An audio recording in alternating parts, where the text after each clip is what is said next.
قاعدة بأمان الله، ما حسيت لكم إلا جوزي فايت علي جاب إيده 4 دجاجات. بحكي له أنا بكرة عازم خواتي الثنتين مع أولادهم طبعا وجيزانهم، يعني عددهم 10 وإحنا بتعرفوا إحنا بالدار 7 17. بده يعني أعمل ال4 دجاجات كاملات بحالهن قال وأشويهن مع خضار. أنا طبعا إيش صابتني سكتة قلبية وانجلطت. بس أنا شو عملت؟ خليته لما ينام جهزت التتبيلة لما نام بعد السحور، جهزت التتبيلة وما راح أعمل إلا دجاجتين. راح بكرة أفاجئه. أنا طبعا ضليت ساكتة لأني إذا بدي أجاكله راح أتكاتل أنا وياه بآخر الليل والناس تهتم مع أصواتنا. قلت بمشي معه وبخليه لما ينام وبعمل الدجاجتين، وبكرة عادي مش فارقة عندي، يعمل اللي يعمل بكون حطيته أمان الأمر الواقع. أما شو أعمل 4 دجاجات؟ 4 دجاجات ل 17 شخص؟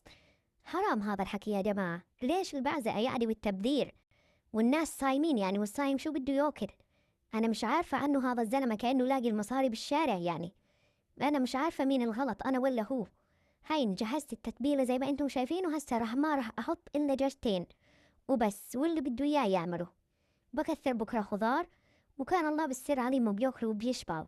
ضروري غير أحط ال4 دجاجات مرة واحدة؟ شو 4 دجاجات؟ كثير.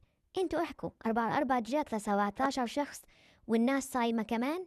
يعني هو صايم زي ما حكيت لكم، شو بده ياكل؟ زين. وراح أعملهم وأتبلهم وأخليهم لبكرة إن شاء الله. قبل الإفطار بعملهم زي ما حكيت لكم شوي مع خضار وخلص.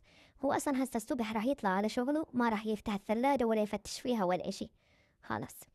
وأنا بكرة بس يروح بكون ما في وقت أصلا. بحكي له نعمل الدجاجتين يا جماعة بكفوا لل 17 شخص، لا تحكوا لي ما بكفوا.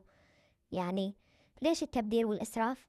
خلص. وبكرة إن شاء الله بنزل لكم الفيديو كيف طلعوا مع أحلام. طلع بعدين الدجاجات كبار يعني مش صغار، الدجاجة الواحدة بتكفي 10 أشخاص هاي. خلص.